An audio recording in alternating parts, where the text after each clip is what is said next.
Akhir-akhir ini kenapa tuh lagi tren banget, tren teknologi nge-hype banget nih yang namanya cryptocurrency, kemudian ada lagi P2E, kemudian ada lagi NFT. Bahkan ya brother, menurut salah satu kabar yang dilansir dari media sosial online, ini tuh ada seorang anak muda kisanak yang berhasil mendapatkan uang miliaran rupiah cuman ngejual foto selfie NFT-nya dia aja, ya kan?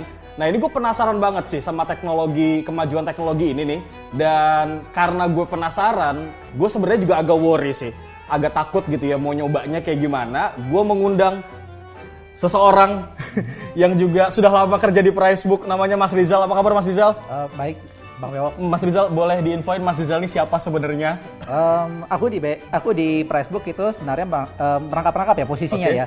Jadi sebagai CEO, sebagai CIO, slash juga sebagai product manager. Kalau gak ada ya kayak Bewok ya, pokoknya apa juga dikerjain di Facebook.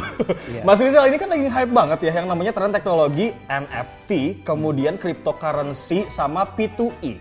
Kita akan sedikit ngebahas deh biar teman-teman Facebook nih, viewersnya Facebook bisa nyari cuan-cuan. Mas Rizal kan lumayan buat pemasukan buat kalian lagi sekolah. Mas Rizal, NFT, sebenarnya pengertian NFT itu apa sih? NFT kalau kita pakai analogi sederhananya ya, NFT itu sebenarnya sertifikat kepemilikan. Oke. Nah, tapi bedanya apa sama sertifikat kepemilikan yang ada di dunia nyata yang kita tahu? NFT itu biasanya dilekatkannya ke karya-karya digital. Kayak misalnya karya visual, karya musik dan sebagainya yang digital sifatnya kira-kira seperti itu. Mungkin kalau contoh analoginya tadi, kalau kita beli rumah itu kita dapat sertifikat tanah. Kalau kita beli mobil, BPKB. kita dapat BPKB. Ya kira-kira kayak gitu. BPKB atau sertifikat tanah tadi itu adalah NFT-nya atau sertifikat kepemilikannya. Kira-kira gitu. Nah ini buat yang masih awam, kayak aku ini jujur awam banget. NFT-nya dulu deh singkatannya apa nih Mas? NFT itu singkatannya itu non-fungible token. Fungible itu sebenarnya bisa dipecah. Fungible itu kayak misalnya mata uang, atau aku punya uang 50.000 deh. Aku bisa pecah 50.000 itu jadi 10.000 dikali 5. Nilainya total 50.000. Dengan nilai yang sama? Nilainya total 50.000. Itu fungible. Tapi kalau non-fungible token atau NFT, dia tidak bisa dipecah. Misal, kalau di dunia nyata, misal lukisan. Gitu. Aku nggak mungkin pecah lukisan karena ya itu kan merusak lukisannya itu sendiri kayak gitu. NFT itu juga kira-kira seperti itu. Cuma NFT tadi dilekatkannya kan kepada karya digital ya. Nah kalau kita menelisik dari analogi yang tadi, kalau kita beli rumah itu kan nanti disahkannya di notaris ya kan, berdasarkan si BPN. Nah kalau si NFT ini gimana Mas cara kerjanya? Nah kalau NFT itu disahkannya sebenarnya by system sih. Kalau di sertifikat tanah itu notarisnya itu cuma satu orang. Di blockchain atau untuk NFT tadi notarisnya adalah semua orang yang ada di dalam blockchain. Muncul lagi tuh istilah baru blockchain. Nah ini analoginya blockchain buat orang yang awam deh Mas, supaya nggak terlalu jelimet, nggak terlalu rumit gitu, tapi mereka mau nyari cuan nih. Kalau blockchain sebenarnya sih sederhana ya kalau secara konsep. Jadi blockchain itu buku catatannya itu dipegang sama semua orang. Wow. Jadi kalau ada satu orang yang mau merubah buku catatan itu kan jadi nggak sinkron. Itu artinya dia nggak akan dicatat atau akan di reject dari sistem. Blockchain itu catatannya itu semua harus sama. Wow, berarti kalau misalkan ngerubah satu ada hacker, berarti mereka harus merubah semua. Betul. Jadi intinya sih aman sebenarnya ya Mas ya. Kecuali hackernya itu punya komputasi power yang luar biasa. Ngomong-ngomong soal hacker nih, kita kemarin abis di-hack nih Mas channel YouTube Facebook sama Ethereum, kripto dan segala macam. Nah, makanya nih aku penasaran, ini dia siapa sih kok dia bisa nge-hack kita? Terus udah gitu dia bisa tiba-tiba live ngomongin masalah kripto. Makanya bahasanya nih sekalian si kripto ini ya kan.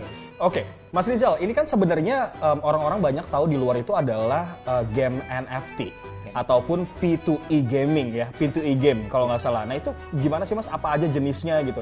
P2E games ya, jadi singkatannya ada play to earn, untuk bermain untuk mendapatkan kayak gitu.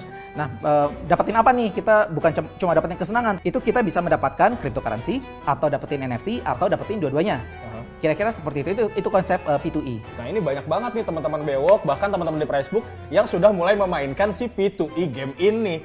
Masa iya? Terus kan Bewok penasaran gitu ya, gue dapet nih dapat koin sekian bisa di currency jadi rupiah, main game bisa ngedapetin duit. Apa iya? Mas sebenarnya jenis-jenis game si P2E ini ada apa aja sih? Untuk jenis games atau genrenya, ya sebenarnya sama aja kayak game-game biasa. Game biasa tuh ada game racing, RPG, battle card, ada battle royale dan sebagainya.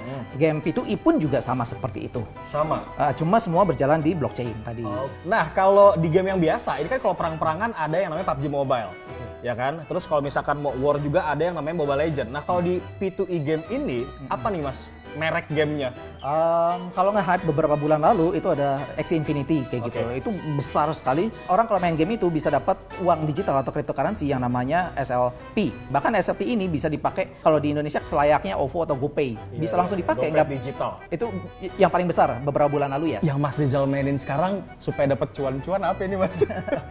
Kalau yang aku lagi mainin sekarang kira-kira ada 3 sih. Aku udah coba banyak. Yang satu itu Job Tribes. Oke. Yang kedua itu Crosslink. Yang 3 itu Crazy Defense Heroes. Kalau yang paling sering aku mainin sekarang, yang sehari-hari aku mainin, itu Job Tribes. Job Tribes.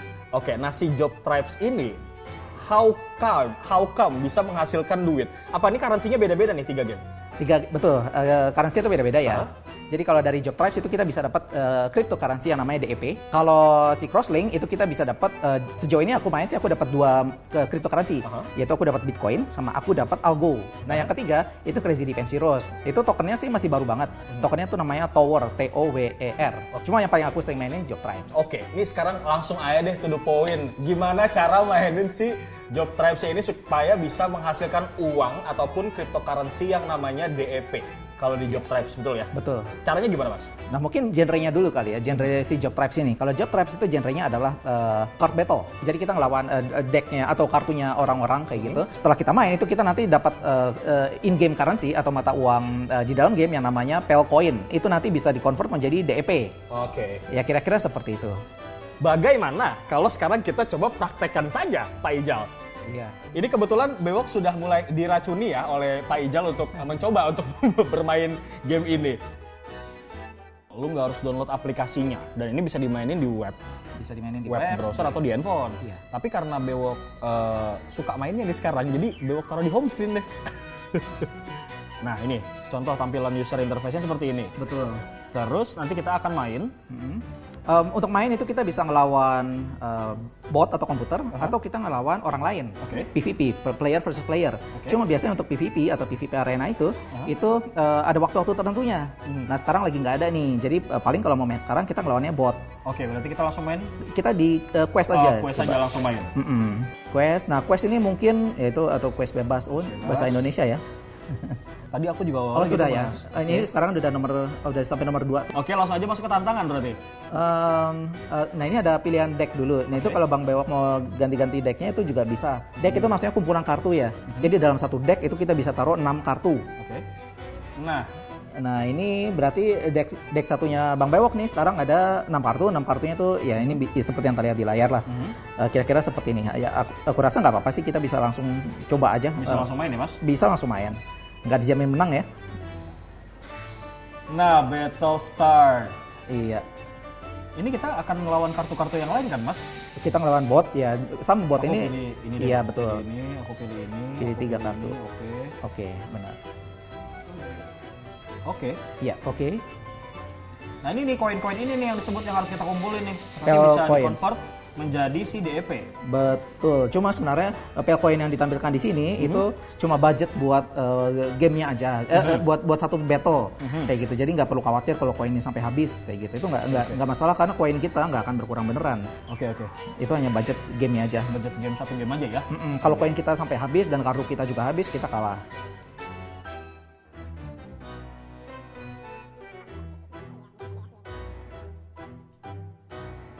Ya kira-kira seperti itulah gitu gamenya. Sebenarnya ini bisa sambil iseng-iseng main ya, Mas. Ini juga ada pengaturan autonya juga dia. Betul, bisa sambil iseng-iseng main. Nah, salah satu alasan lainku kenapa aku mainnya Job Tribes itu karena ya aku bukan hardcore gamer, aku cuma nyari hal produktif yang bisa aku lakukan di waktu luangku. Kira-kira sih seperti itu ya. Jadi main ini tidak terlalu banyak menyita waktuku karena dibatasi sama stamina, jadi ada staminanya. Jadi mungkin aku cuma bisa main beberapa kali. Bisa sih diisi ya sama elixir, tapi aku nggak pakai elixir biasanya. Jadi aku main kalau stamina udah habis ya udahan kayak gitu. Stamina ada baru main lagi kayak gitu. Jadi Hitung-hitung mengisi waktu luang menghasilkan cuan. ya betul itu, kira-kira seperti itu. Oke, nah ini kurang lebih kayak gini lah ya cara mainnya. Nanti kalau misalnya kalian pengen nyoba bisa langsung aja. Nanti linknya bisa di-share. Linknya kita taruh di kolom description kali ya. Nah, Pak Ijal, itu kan tadi udah cara mainnya. Iya, betul. Bagaimana caranya? Kalau misalkan kita udah ngebet pengen nukerin si DEP ini menjadi rupiah. Gimana caranya tuh? Jadi kalau kita main game tadi dapat Pelcoin. Nah, Pelcoin itu tidak bisa langsung ditukarkan ke rupiah. Jadi Pelcoin itu nanti harus ditukar dulu dengan deep check kayak cek bank kayak gitu. Oke. Itu di dalam game sih. Ntar ditukerin jadi deep check nanti bisa ditukerin jadi DEP. DEP nanti bisa ditransfer ke misal ke cryptocurrency exchange. Nanti di cryptocurrency exchange bisa ditukar jadi rupiah gitu Nah, ya. ada berapa banyak Mas cryptocurrency exchange sekarang? Sebenarnya sih ada banyak banget ya. Mungkin beberapa yang terbesar di Indonesia aja kali ya. Oke. Jadi di Indonesia tuh mungkin yang paling lama dan terbesar tuh kayak Indodax gitu contohnya. Pintu juga ada kalau nggak salah. Ada Pintu, ada Toko Kripto, Toko ada Kripto juga nge-hype. Luno. Oke. Ya, itu banyak. Ya sekarang mulai banyak tumbuh exchange kayak gitu sih. Oke, jadi flow-nya adalah kalian convert dulu koin ke DEP, dari DEP lu semua misalkan Indodax kayaknya yang sekarang baru bisa di rupiah ya? Kan convertnya Betul. Untuk DEP convert ke rupiah sekarang kalau di Indonesia baru bisa Indodax baru saja. bisa Indodax. Nah, berarti lu juga selain harus punya akun si Job Tribes ini, lu juga harus punya akun si Indodax. Betul. Betul ya. Jadi harus sign up di dua itu. Nah, nanti dari si Job Tribes ini yang DEP-nya itu ditransfer ke si Indodax. Betul. Ke walletnya itu. Iya betul. Jadi kalau kita bikin akun Indodax, itu nanti kita punya banyak wallet atau punya banyak dompet di dalam Indodax tadi. Kita punya dompet untuk masing-masing cryptocurrency. Jadi kita juga punya wallet untuk DEP di Indodax. Berarti nggak cuma DEP aja, ada juga Bitcoin dan juga berbagai macam si cryptocurrency lainnya. Betul, di dalam Indodax, di dalam cryptocurrency exchange itu ada banyak. Kayaknya menarik banget nih Mas Rizal. Terima kasih banyak informasinya. Semoga viewersnya Pricebook tercerahkan buat kalian semua yang pengen main P2E gaming, betul ya Mas, ataupun NFT. Ya monggo aja dicoba gitu sambil iseng-iseng menghasilkan cuan. Bagaimana brother, apakah hal-hal kayak gini menarik?